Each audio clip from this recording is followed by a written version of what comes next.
Hello दोस्तों, हमारे channel अमृत coaching centre में आप सभी का स्वागत है। और हर रोज़ की तरह आज भी एक नए लेसन के साथ, एक नए टॉपिक के साथ, एक नए जानकारी के साथ आए हैं। और आज का हमारा टॉपिक है चंद्रशेखर आज़ाद, क्लास 7 लेसन 10 क्वेश्चन आंसर। यानी इस लेसन में जो भी घटनाएं घटित हुई है, जो भी सवाल आपसे पूछा जाता है, उसी का उत्तर के बारे में जानकारी प्राप्त करेंगे। और अभी तक आप लोगों ने इस लेसन को नहीं पढ़ा है तो हमारे चैनल पेज पर जाइए। इसी प्रकार से सरल हिंदी अनुवाद के साथ आपको मिल जाएगा, आप जाकर उसको पढ़ सकते हैं, जानकारी प्राप्त कर सकते हैं। तो इस वीडियो में हम लोग चंद्रशेखर आज़ाद के बारे में सभी पूछे गए प्रश्नों का उत्तर के बारे में जानकारी हासिल करेंगे, वो भी सरल हिंदी अनुवाद के साथ। तो वीडियो को अंत तक जरूर देखिएगा। पसंद आए तो लाइक कीजिए और इस तरह की ढेर सारी वीडियो देखने के लिए हमारे चैनल को सब्सक्राइब कीजिए, ताकि जब भी हम कोई नया वीडियो अपलोड करें वह आप तक आसानी से पहुंच सके और आप पढ़ सके, आगे बढ़ सके और दूसरे को भी पढ़ा सकते हैं। देखते हैं इस क्वेश्चन में क्या घटनाएं घटित हुई है और क्या प्रश्न पूछे गए हैं। तो आंसर द फॉलोइंग क्वेश्चंस, निम्नलिखित प्रश्नों के उत्तर दीजिए। अब यहाँ दिया गया who was popularly known as Azad. Azad के नाम से कौन लोकप्रिय थे। What was his favourite Hindi couplet, उनका पसंदीदा हिंदी दोहा कौन सा था। यानी आज़ाद के नाम से कौन लोकप्रिय थे, उनका पसंदीदा कपलेट यानी दोहा कौन सा था। तो चंद्रशेखर आज़ाद, यानी उत्तर दिया गया है Chandrashekhar Azad was popularly known as आज़ाद। चंद्रशेखर आज़ाद के नाम से जाने जाते थे, यानी चंद्रशेखर को आज़ाद के नाम से भी जाना जाता था। His favourite Hindi couplet was, उनका पसंदीदा हिंदी दोहा था we will face enemy bloods, हम दुश्मन की गोलियों का सामना करेंगे। He remain free, he will remain free, यानी वह आज़ाद है, आज़ाद रहेगा। तो देखिए इसमें उनका जो दोहा था कि हम गोलियों का सामना करेंगे, हम आज़ाद हैं और हम आज़ाद ही रहेंगे, तो यही उनका जो है फेवरेट दोहा था, सभी लोग जानते हैं। क्वेश्चन नंबर बी पूछा गया है when and where was Chandrashekhar born, Chandrashekhar का जन्म कब और कहाँ हुआ था। तो आंसर है Chandrashekhar Azad was born on 23 जुलाई 1906। चंद्रशेखर आज़ाद का जन्म 23 जुलाई 1906 को in Bhaura village in Jhabua district of Madhya Pradesh, Madhya Pradesh के झबुआ जिले के भौरा गांव में हुआ था। यानी उनका जन्म, जैसे इसमें पूछा गया है उनका जन्म कब और कहाँ हुआ, तो उनका जन्म 23 जुलाई 1906 को और कहाँ हुआ था, मध्य प्रदेश के झबुआ जिले के भौरा गांव में हुआ था। क्वेश्चन नंबर सी पूछा गया है name the movements for which he was arrested, उस आंदोलन का नाम बताइए जिसके लिए उन्हें गिरफ्तार किया गया था।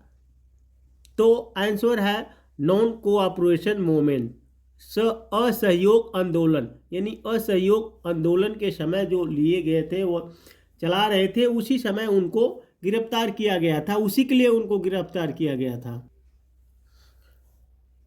वाट, उसके बाद क्वेश्चन नंबर डी पूछा गया है what did the magistrate do when he was provoked by Azad, Azad के उकसाने पर मजिस्ट्रेट ने क्या किया। यानी जब मजिस्ट्रेट के सामने उन्हें खड़ा किया गया तो वह उकसाते हैं मजिस्ट्रेट को, तब मजिस्ट्रेट ने क्या किया। तो आंसर है the magistrate sentenced Azad to 15 lashes when he was provoked by him, उसने उकसाने पर मजिस्ट्रेट ने, यानी उनके उकसाने पर मजिस्ट्रेट ने आज़ाद को 15 कोड़े मारने की सज़ा सुनाई। क्वेश्चन नंबर ई है why did the British police want to capture Chandrashekhar Azad, British police Chandrashekhar Azad को क्यों पकड़ना चाहती थी। यानी ब्रिटिश जो अंग्रेजों की पुलिस थी वह चंद्रशेखर आज़ाद को किस लिए पकड़ना चाहती थी। तो आंसर है चंद्रशेखर आज़ाद, यानी Chandrashekhar Azad was a terror for the British police, Chandrashekhar Azad British police के लिए आतंक थे, तो इसलिए वह अंग्रेज पुलिस जो है चंद्रशेखर आज़ाद को पकड़ना चाहती थी और चंद्रशेखर आज़ाद से डरते थे, इसलिए उन्हें पकड़ना चाहते थे। And was on their hit list, और उनकी हिट लिस्ट में भी थे। So they wanted to capture him, इसलिए वे उसे पकड़ना चाहते। यानी देखिए, वे चंद्रशेखर आज़ाद ब्रिटिश पुलिस के लिए आतंक थे और उनकी हिट लिस्ट में भी थे, यानी उनके लिस्ट में उनका नाम भी था और इसलिए वे उन्हें पकड़ना चाहते थे। क्वेश्चन नंबर यफ दिया गया है, व्हाट वाज आज़ाद्स प्लज, आज़ाद की प्रतिज्ञा क्या थी। How did he keep it, उसने इसे कैसे जारी रखा। यानी चंद्रशेखर आज़ाद की जो प्रतिज्ञा था वह क्या था और उसको सही करने के लिए, साबित करने के लिए उन्होंने क्या किया। तो आंसर है, Azad had pledged not to be caught alive, Azad ने जिंदा न पकड़े जाने की प्रतिज्ञा की थी। When he found himself surrounded by the police, जब उन्होंने खुद को पुलिस से घिरा हुआ पाया। अब देखिए, आज़ाद का जो प्रतिज्ञा था वह कि हम अंग्रेजों के पुलिस के हाथों जिंदा नहीं अपने आप को पकड़ने देंगे, और उन्होंने जब यानी पुलिस के द्वारा घिरे हुए पाया, और जब वह अपने आप को पुलिस से घिरे हुए पाते हैं, he shot himself thus keeping his pledge, तो उन्होंने खुद को गोली मार ली और इस तरह अपनी प्रतिज्ञा पूरी की। जब वह समझ गए कि अब हम पुलिस से घिर चुके हैं, अब नहीं बच पाएंगे, तो उन्होंने खुद को गोली मार दी। इसी प्रकार से अपनी प्रतिज्ञा को पूरी की। वर्ड पावर यानी शब्द शक्ति दी गया है, तो match the words given in column A with their meanings in column B. Match यानी कॉलम ए में दिए गए शब्दों को कॉलम बी में उनके अर्थों से मिलान कीजिए। तो यहाँ पे आपके बुक में दिया गया होगा, तो हम यहाँ पे मिला दिए हैं। और उसका मतलब, जैसे क्लच, क्लच मतलब होता है पकड़ना, जकड़ना। To take hold of something tightly, किसी चीज को कसकर पकड़ना। तो यहाँ पे क्लच दिया गया है, तो इसका मतलब इसका मीनिंग के साथ आपको मैच करना है ताकि एक वर्ड बन सके जो समझ सके, नहीं एक वाक्य बन सके।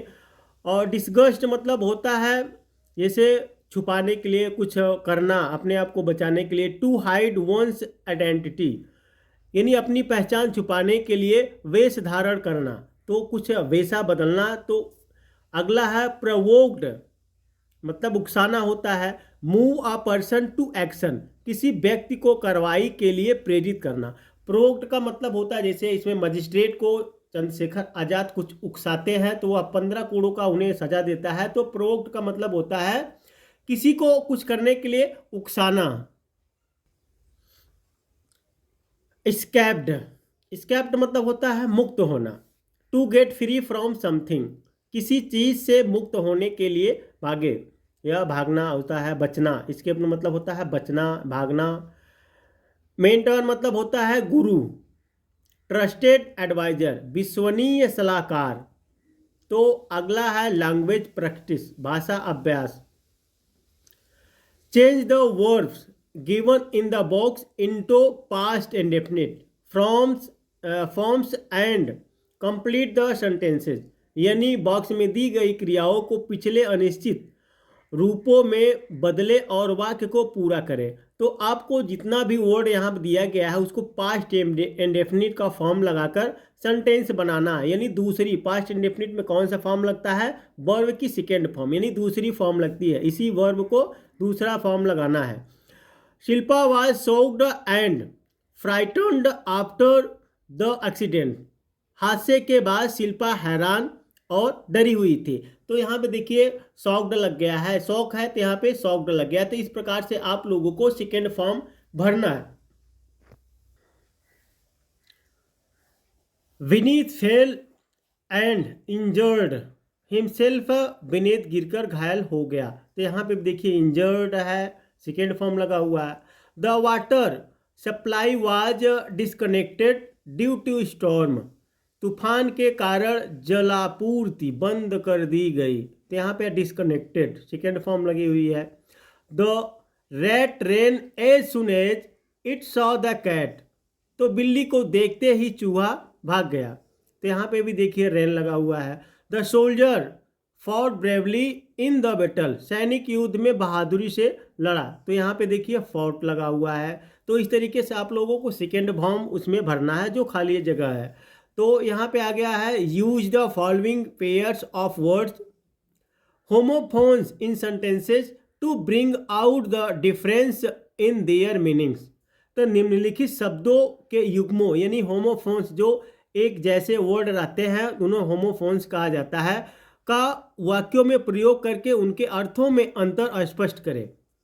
तो one is done for you, एक आपके लिए पूरा हो गया यानी आपके लिए किया गया है। तो जो समार्थी यानी एक जैसे वर्ड रहते हैं उनका अंतर यानी उनका अर्थ जो होता है ना, अर्थों में अंतर स्पष्ट करना है आपको। एक ही जैसे वर्ड बोले जाते हैं जो एक ही जैसे प्रोनाउंस किया जाता है।